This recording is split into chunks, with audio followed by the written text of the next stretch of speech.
Names and dates, नाम और तिथियाँ. Archaeologist have given lengthy names for the time that we are studying. Okay, जो पुरातत्वविद थे उन्होंने बहुत बड़े बड़े नाम दिए हैं जिस समय के बारे में हम लोग स्टडी कर रहे हैं. ठीक है, उस पुराने समय को आर्कियोलॉजिस्ट ने बहुत बड़े बड़े नाम दिए हैं. ठीक है, they call the earliest period the Palaeolithic. Okay, अब उस टाइम को, जो उस समय का पीरियड है, वो जो समय है पुराना, उसको क्या बुलाते हैं? पैलियोलिथिक, यानी कि पूरा पाषाण कालीन. ठीक है, this comes from 2 Greek words. ठीक है, ये 2 ग्रीक शब्द हैं. अब देखते हैं कौन कौन से. पैलियो मीन्स, इसका मतलब होता है ओल्ड यानी पुराना. ठीक है, एंड लिथोस मीन होता है स्टोन यानी कि पूरा पाषाण. Okay, the name points to the importance of find of stone tools. ठीक है, अब ये जो नाम आया है पूरा पाषाण, जिस पैलियोलिथिक मीन्स होता है पूरा पाषाण. अब इसका मेन पॉइंट क्या है, कहाँ से आया ये नाम? अब एक्चुअली उस टाइम पर स्टोन की काफ़ी वैल्यू थी. ठीक है, बहुत इंपॉर्टेंस थी स्टोन की. देखिए, आप इस लाइन में समझ सकते हैं. The name points to the importance of finds of stone tools. ठीक है, उस समय पत्थर की बहुत अच्छा महत्व था. ठीक है, the paleolithic period extends from 2 million years ago to about 12,000 years ago. अब पूरा पाषाणकालीन जो समय था वो 20 लाख साल पहले से लेकर के 12,000 साल पहले तक का था. ठीक है, this long stretch of time is divided into the lower middle upper Palaeolithic. Okay, अब ये जो लंबा समय है 20 लाख साल पहले से, यानी 2 मिलियन ईयर्स से लेकर के 12,000 तक है का टाइम है. ठीक है, अब इसको 3 पार्ट्स में डिवाइड करा है उन्होंने, lower middle upper Palaeolithic. Okay, this long span of time covers 99% of human history. अब ये जो समय है, ये जो टाइम पीरियड है, इसी में 99% हिस्ट्री, जो ह्यूमन हिस्ट्री है, वो कवर हो गई है. ओके, इसी में ही ज़्यादा इतिहास का हिस्सा इसी में है. The period when we find environmental changes, जब हमने एनवायरमेंटल चेंजेस देखे. ठीक है, वो समय जब एनवायरमेंटल चेंजेस आए. Okay, beginning about 12,000 years ago. अब कब आए? 12,000 पहले टिल अबाउट 10,000 ईयर्स. अब 12,000 पहले से लेकर के 10,000 साल पहले तक. ठीक है, उसमें एनवायरमेंट चेंजेस आए. अब उसको क्या बोलते हैं? Is called the Mesolith. ठीक है, यानी कि मध्यकालीन उसको बोलते हैं मिडिल स्टोन. ठीक है, मध्यकालीन पाषाण युग. अब देखिए, stone tools were found during this period are generally tiny. ठीक है, अब जब स्टोन टूल उस समय मिले थे वो जनरली छोटे थे. ठीक है, एंड आर कॉल्ड माइक्रोलिथ्स. उसको क्या बोला जाता था? मध्य पाषाणकालीन. ठीक है, microliths were probably stuck on to the handles. ठीक है, अब उन पर जो लघु पाषाणकालीन जो टूल्स थे उस टाइम पर, तो उसमें हैंडल्स लगे होते थे. अब किसके हैंडल्स होते थे? बोन के और wood, to make tools such as saw and sickle. ठीक है, एट द सेम टाइम, उसी समय older varieties of tools continue to be in use. ठीक है, अब पुराने समय के जो टूल्स थे वो भी कंटिन्यू होने लगे.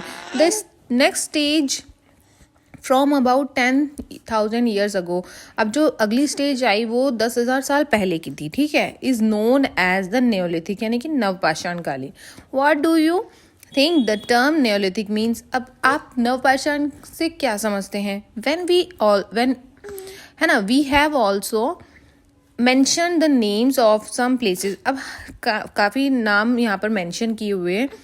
You will find the names of many more places in later chapter. अब आपको कई नाम मिलेंगे आगे आने वाले चैप्टर्स में. ठीक है, जब उनको हम पढ़ेंगे. Very often we use present day. अब हम लोग प्रेजेंट डे को यूज़ करते हैं of the places where people lived in the past. ठीक है, we use present day names of the places where people lived in the past. अब हम जहाँ पहले लोग रहते थे उनको हम नाम लेकर के बुलाते हैं. Because we do not know what they called them. ठीक है, कि हमें नहीं पता वो लोग उस समय उस स्थान को क्या कहते थे। Let's go ahead. A changing environment, अब एनवायरनमेंट कैसे चेंज हुआ उसके बारे में देखते हैं, और एनवायरनमेंट चेंज होने की वजह से क्या बदलाव आए वो देखते हैं। अराउंड 12,000 ईयर्स अगो, 12,000 साल पहले, there were major changes in the climate, कुछ बड़ा सा चेंज हुआ क्लाइमेट में, जलवायु में कुछ बड़ा चेंज हुआ।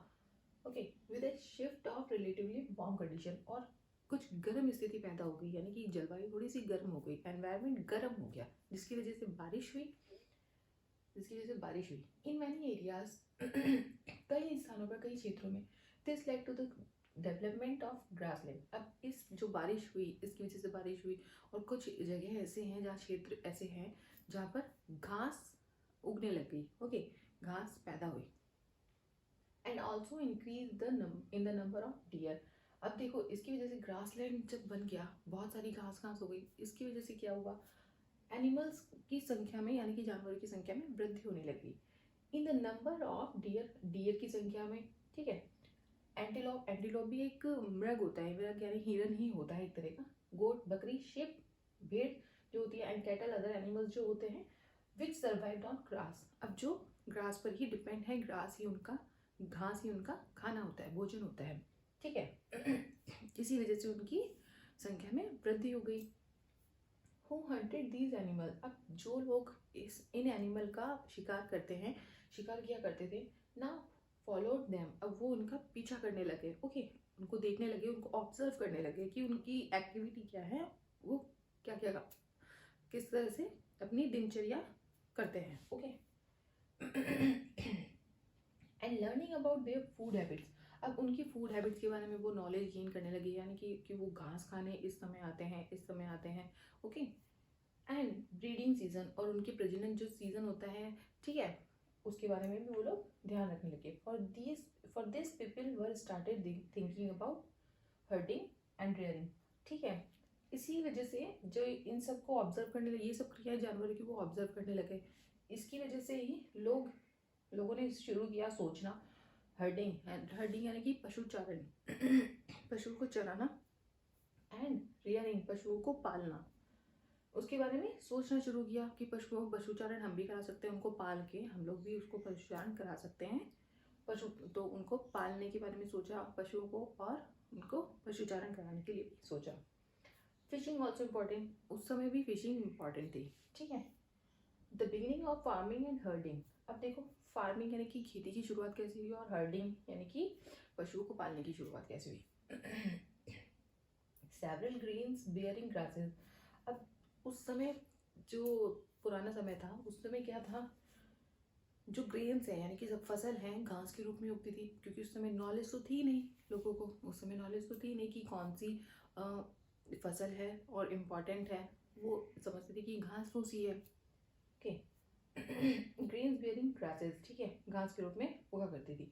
इंक्लूडिंग वीट, अब उसमें इंक्लूड कौन सी फसल है, कौन सी ग्रेन्स है, वीट है, बार्ले जौ, बार्ले मीन्स जौ, एंड राइस, चावल की फसल, grew naturally in different parts of continent. Okay, different parts of subcontinent, यानी कि उपमहाद्वीप के अलग अलग हिस्सों में ये सब फसलें उगा करती थी।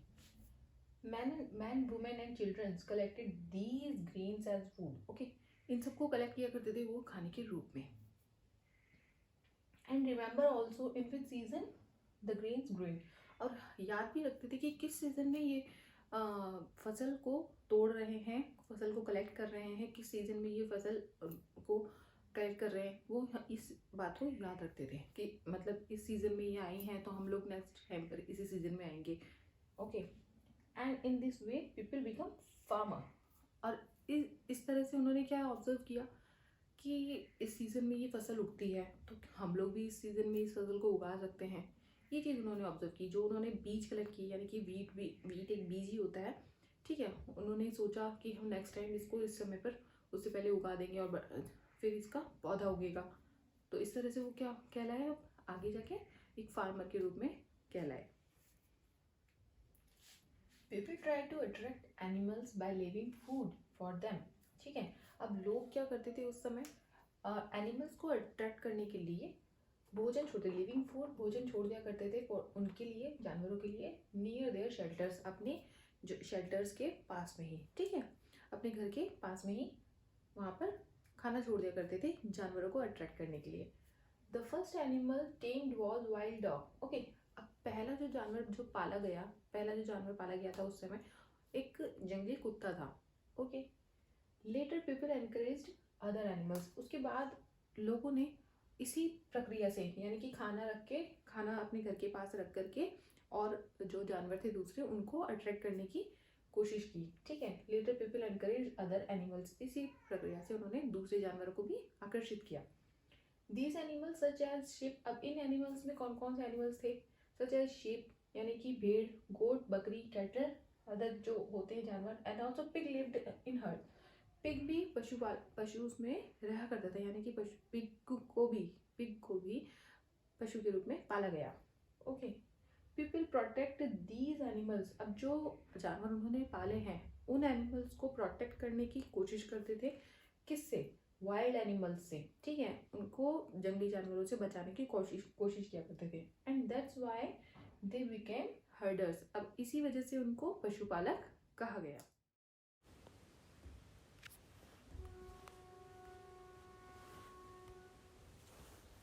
चलिए अब हम देखते हैं डोमेस्टिकेशन यानी बसने की प्रक्रिया।